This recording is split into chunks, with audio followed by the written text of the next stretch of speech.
Talking F1 with Steve, Neil and the Gov.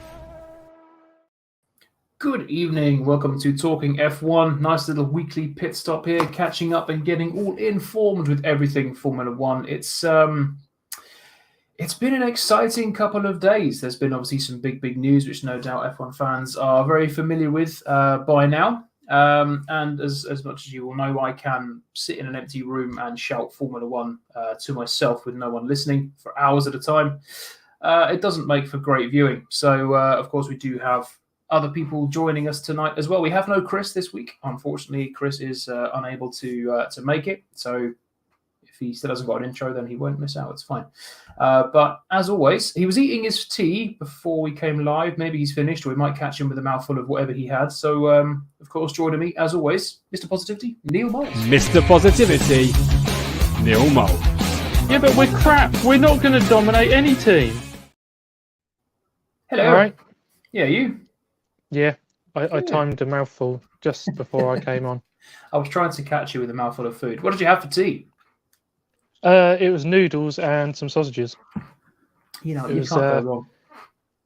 Trying to think, Singapore style noodles, where very you've got nice. that packet mix where you bring it to the boil and you add your meat to it. Oh, very nice. Nick, Hi, Nick. Hi, welcome in. Very nice. I had a Tesco meal deal.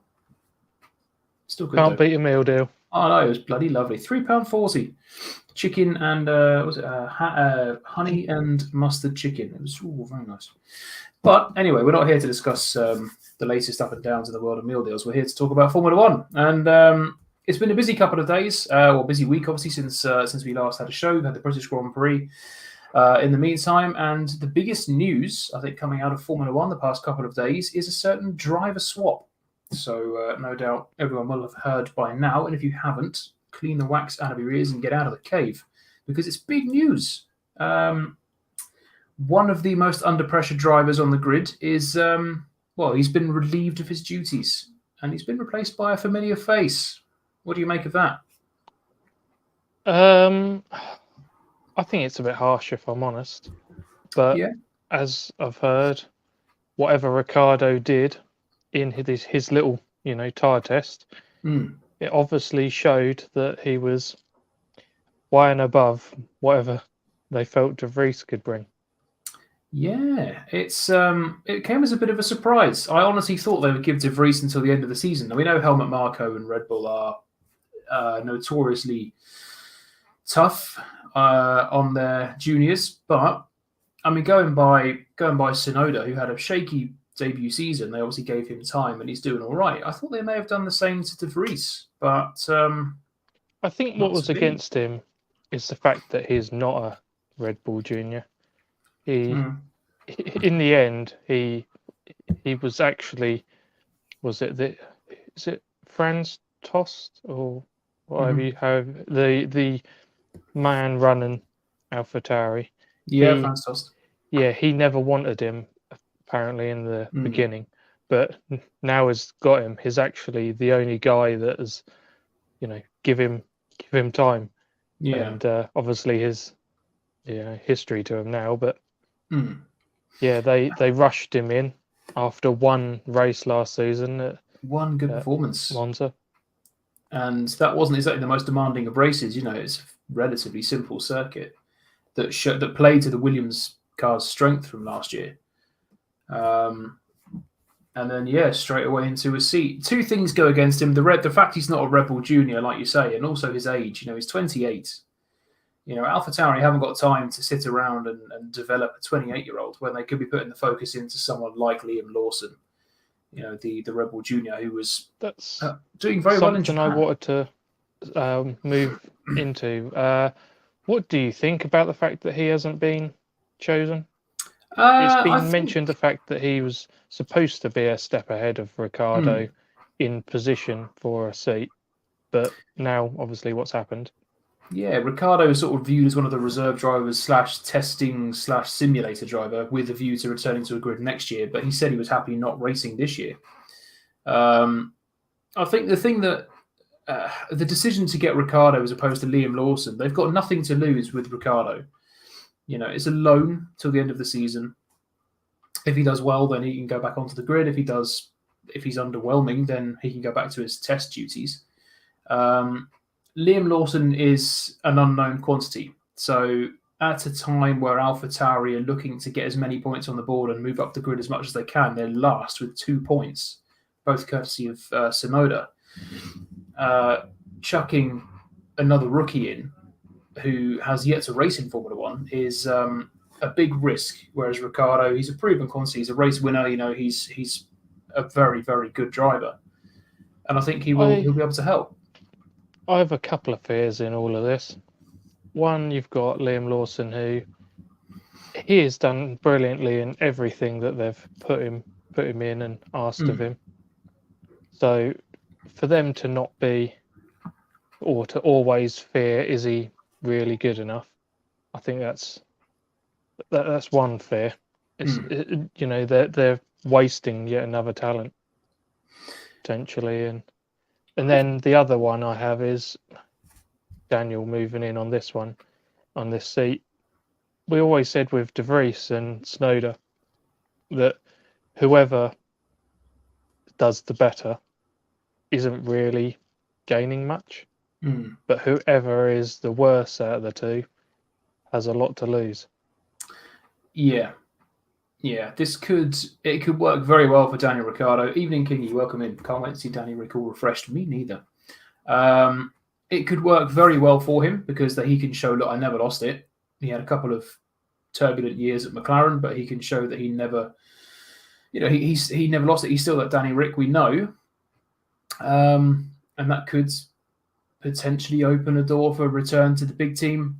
Who knows? Or if he does badly against Tsunoda, that could be another nail in the coffin of his F1 career. Yes, he's been out for a little while, but with those two together, you'd expect Ricciardo, certainly with how his simulator work seems to have been going, you would expect Ricciardo to outperform Tsunoda quite comfortably, really. So it could be a tricky one. His being confident or upbeat, like he has to, that he's going to get a seat in a better team, because he can't be upbeat and happy to be in the worst car on the grid.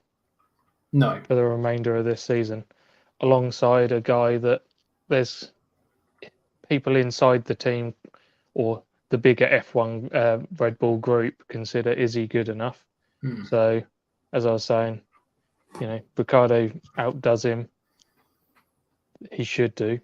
Yeah. He doesn't outdo him, and then basically that's Ricciardo done for me. Yeah, it's going to go one or two ways, isn't it? And it just sounds great to hear that the Williams is no longer the worst car on the grid. That's fantastic. But I'm intrigued. I do feel a little bit sorry for Nick De Vries, but Helmut Marko's got this reputation of being harsh with their juniors. So many of their drivers, be it through AlphaTauri or Toro Rosso going back, have been replaced mid-season. Some of whom have gone on to do okay for themselves. Some have faded into obscurity. But I think the thing that was disappointing was that Nick De Vries is a very good driver. He's a Formula E champion. He's a Formula 2 champion. He's done well in other disciplines, but apart from a one-off in Formula 1 last year, he's done nothing of note, really. Nothing to make you think, yeah, this guy's got a good future in the sport. No, he's been very, very lackluster this season since he's been in. You sort of question, was the team the best option for him? I have recently heard that a Williams deal never came in, so all of the talk of him having an easier time there, that option was never really there apparently. So he went with what he's got, and we know what they're like, and it's happened. Yeah, if it was at Williams, he'd have been given to the end of the season. Well, they gave Latifi so long, but he did obviously bring in money. Well, Sargent's been given the backing, hasn't he? They've said he's doing exactly what they require of him. And that's a tricky one because James Vowles, I don't know if it's going to be a similar sort of situation to Nick De Vries at AlphaTauri, but Sargent wasn't James Vowles' choice. He was brought in by Jos Capito, obviously James Vowles' predecessor.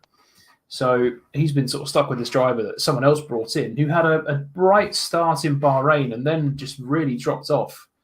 But he actually did okay. Silverstone was a strong a strong weekend for him. I know people have question marks over him, but I can't say for all the races, but there's been quite a few where you look at the finishers, and I know he hasn't scored a point, but when a guy who clearly is on the top of where he is in his career, he is working as well as he can in Albon, that is scraping a point.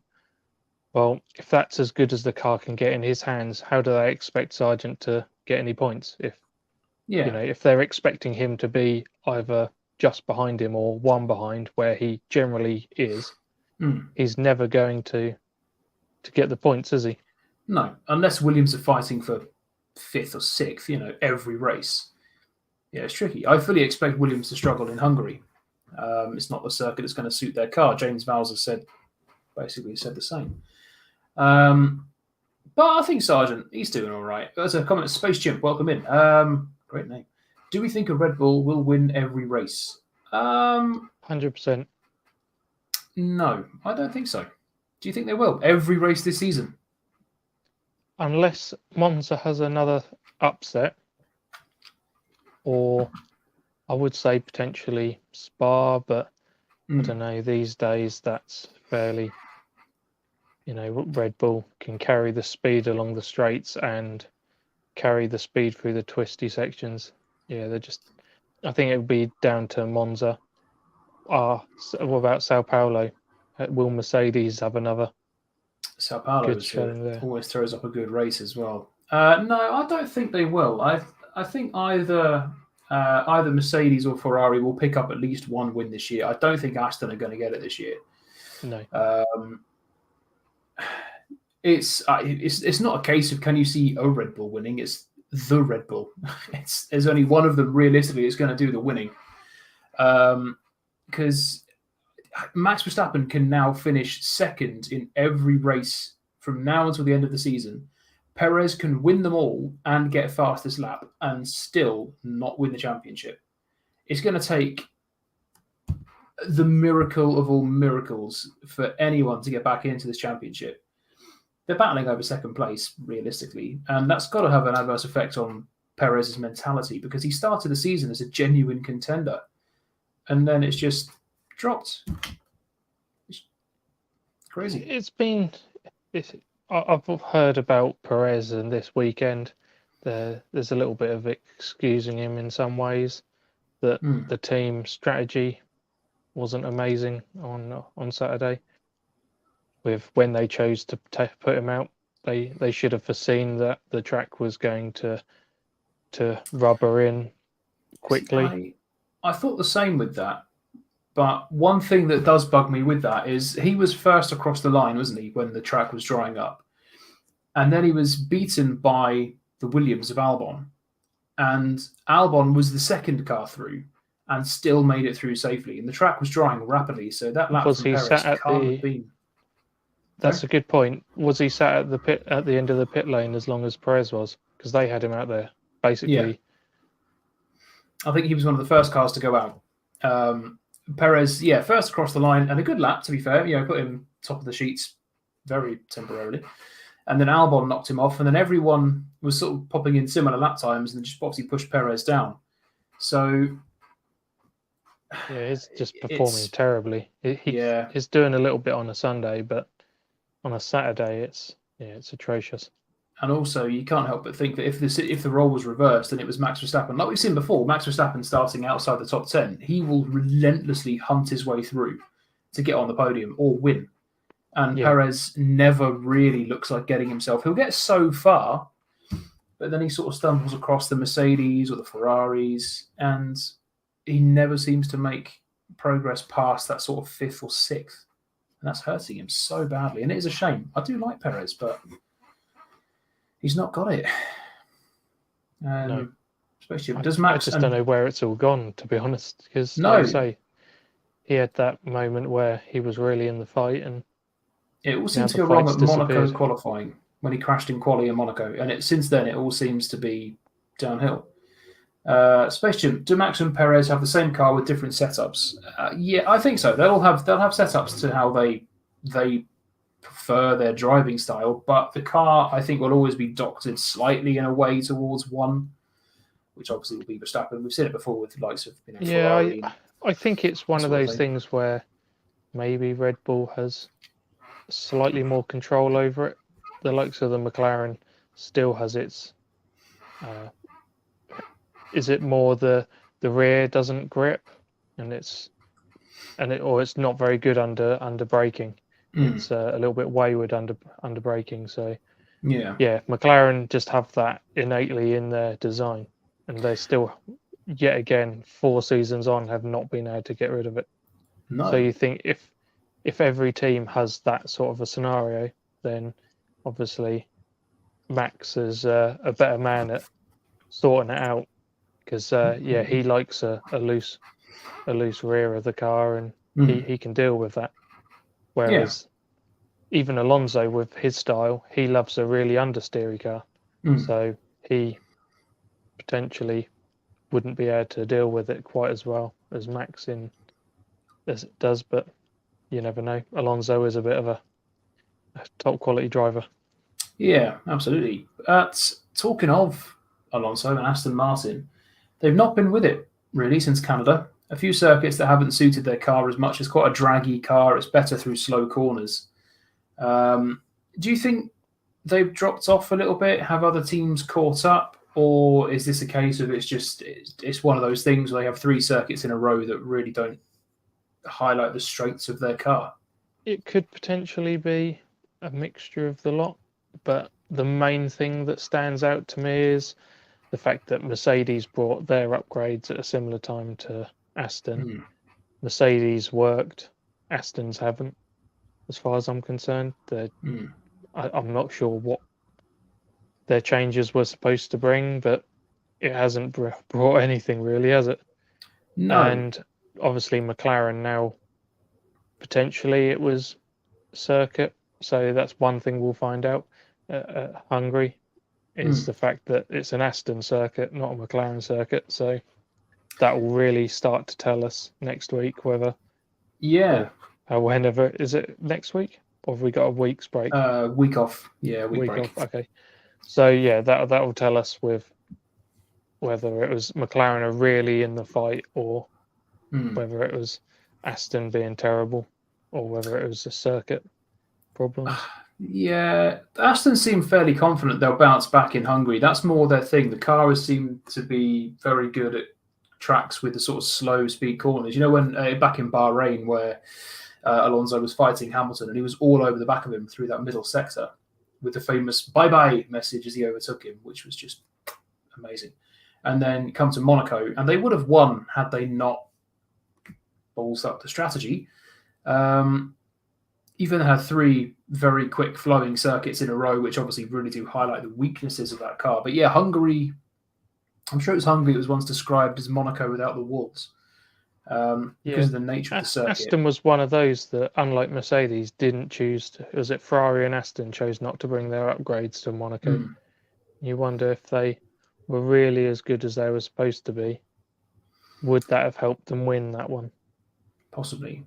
If they bring some upgrades to Hungary, I would put a lot of money on Fernando being back on the podium again. I hope so. But you've now got other teams here. McLaren are looking very good now with their upgrades. Mercedes are hit and miss, but they're obviously more competitive. Ferrari occasionally look okay, but then they'll go full Ferrari like they did in Silverstone. It's a very close, very intriguing battle. Mike Baker, evening. Welcome in. Hope you're well. Kingy, do you think Danny Rick will do well? Hope he doesn't do a Frank Lampard. We were saying about that. You know, it's either going to go one of 2 ways, isn't it? I hope he does well. I really do, because I love seeing him on the grid. I think he's a Where lovely do you guy. think he's going to go next season? Where is the seat suddenly going to appear from? Certainly not a top team, unless Red Bull are going to go full Red Bull and kick Perez out. But I can't see that. That's what he's supposed to be, keeping him going, is the fact that this top seat is just going to appear, and that's going to be his seat next season. I just don't see, considering that Perez is contracted for next season and it's supposed to be rather watertight. And there's all the confidence around him, being there until the end of it. It's also a hell of a gamble because for a top team, so for example, I don't know, for argument's sake, Hamilton retires at the end of the season, which obviously we know isn't going to happen. But for example, for argument's sake, Hamilton retires at the end of the season, a top seat is now available. Are they going to go for someone like Ricciardo, whose last proven drive was back in a McLaren where he was bang average, or are they going to go for someone like a Norris or a Leclerc if they can prize him away from Ferrari or McLaren or whatever, someone who has been doing very, very well? I think Ricciardo's best bet is to hope that he gets a drive with less pressure on next year, either for a team, like, I don't know, a team who aren't a front runner but aren't a back runner, a solid midfield team, and build himself up again. Maybe one of those at the new to be Audi. Yeah, that could be an ideal step in for him. Getting to that and a works drive with Audi as well. But as far as you're potentially talking about Hamilton retiring, I know he's mentioned, I've got another 5 years in me. So we'll see on that one. Yeah, I know Mercedes say we owe him another title, so I think once he gets that, we could potentially see him stepping away. We'll find out. And he's still got a lot left in him. We see just how good of a driver Hamilton is. Plus what Alonso's giving. I feel that Alonso's helping him in some ways, showing him that his age isn't stopping him. Yeah, I mean, the previous two sort of people to get that sort of thing were the opposite. You had Kimi Räikkönen and Vettel, who obviously were pushing it at that age, and they weren't really lighting up the world. They were just sort of floating by. And so people are thinking, yeah, these guys are too old to be in Formula One. Fernando's 41, and he's one of the drivers of the season, and he's still like a 20-year-old. So this will keep Hamilton going as well because he thinks, if he can do it, so can I. On with that. Is Albon still contracted to Red Bull? I don't know. I thought they severed ties. Because I recently heard that he potentially still is sort of... He's got a bike. I was half wondering if someone was doing a bit of building work or whether it was a motorbike. No, that's a motorbike. It's lovely and subtle. Cheers, mate. Yeah, thanks for that. Appreciate it. Yeah, I heard that Albon does still have ties, and obviously, if a position was in for that second Red Bull seat, that his name could be in amongst the list. It'd be good to see whether he'd go back again. I hope not. I want to see him stay. Obviously, an F1 driver's career is so limited in terms of time, unless you're Fernando, and you want to get success as quick as possible. Because no one's guaranteed to be in the sport for 20 years like him. An F1 driver isn't going to want to hang around at a team like a Haas or a Williams or an AlphaTauri for too long, because then you miss out on the chance of a top seat, maybe like a Hulkenberg. You miss out on that chance. We thought Perez.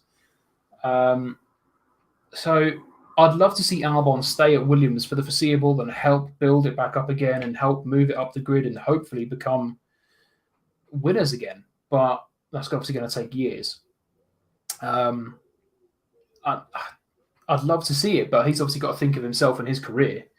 If an opportunity does come up at Red Bull again, he'll take it. Just to back onto with the Hamilton position, you always hear Leclerc and Norris mentioned for that seat.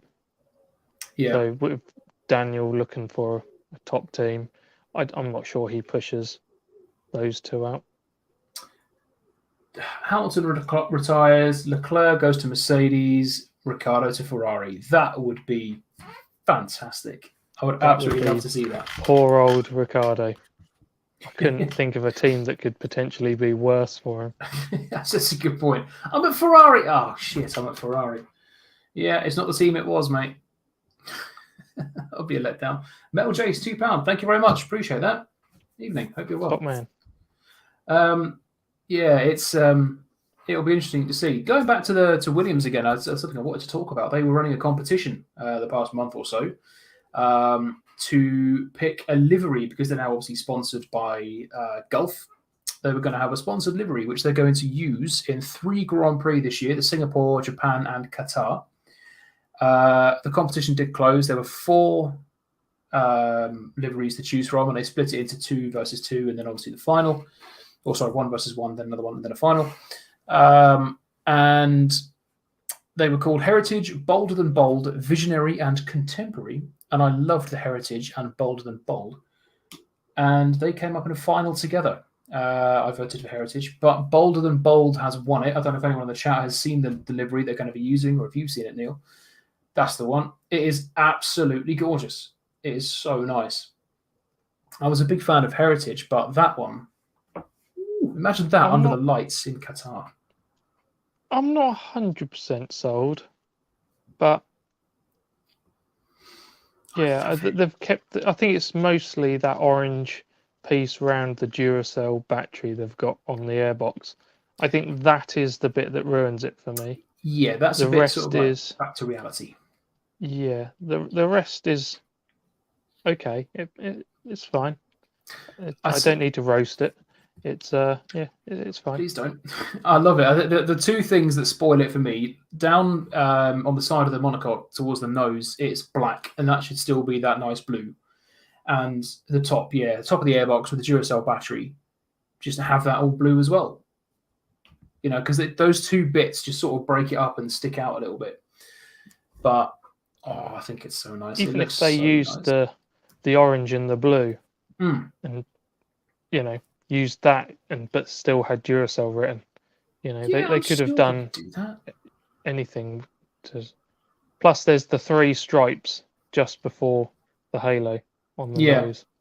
I'm not sure about that either. No, I think that's quite nice. So I can't stop looking at it. So I'm looking forward to seeing that actually on track under the lights in Qatar. I reckon that will look fantastic. But well, we shall see. That's obviously not gonna happen until later in the season. But it is nice. Mike Baker, De Vries interview with Gazetta, mic drop. Yeah, I heard about that. I don't know how true it is, but he was a little bit harsh to an AlphaTauri in Red Bull. Don't know if you've seen it. I haven't seen any of it. I'm just trying to find it back up again. I know when you mentioned Helmut Marko earlier, it reminded of me and the camera or the photographer. When the podium and the champagne was happening, and the photographer tried to get his shot, and Marco's basically shoving him out of the way. That was amazing. That was brilliant. No, there was something about Nick De Vries. He was saying that he was disappointed in Red Bull, but he shouldn't be or something because they helped Hamilton win his 8th world title and everything. He was throwing a bit of shade at Red Bull. I suppose being an ex-Mercedes protege, suddenly driving for their chief rivals can't be easy. But we'll see what happens with obviously with De Vries. Will he come up in Formula 1 again? I'll take him as a reserve driver for Williams. Yeah, that'll do. Decent driver. He'd do good things for Williams as a reserve driver. What do you think of the podium and the mess up of the trophies? Brilliant. I think sometimes it's all a bit too uniformed. It's all very procedural. It's nice to have a bit of chaos up there. That lady went on to give Verstappen the cup, the trophy, and Norris was like, no, bangs his champagne. The best bit about all of that?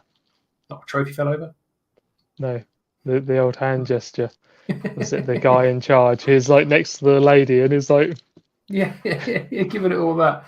Oh, it was brilliant. I love that little bit of chaos because she walks on there to give him the trophy. It's a lovely trophy. And Norris does his customary smash of the champagne on the podium and then just sprays it everywhere. She legs it out of the way and just chaos ensues. I think it's brilliant. It's great to see because she was laughing about it all. Yeah, it was in good spirits. It can be very... uniformed and very procedural, as I say, and it's very much like handshake, trophy, and whatever, anthem, trophy, blah, blah, blah. And then champagne, and now you're done. But it's nice to see a little bit. I think with Norris, it's going to be a bit of chaos, isn't it? But I think it was good to see. It was nice. And it was a good podium. It was a decent podium. 2 Brits on the podium for Silverstone. You had all of the Brits in decent positions, all scoring points, because Albon has said he's sort of sometimes referred to as, even though he goes under a Thai flag, he was born in Britain. He was saying if he does well, he's British. If he doesn't, he's not. Yeah, did he grow up in and around London? Yeah, he went to Ipswich School, I think. Okay. So there you go.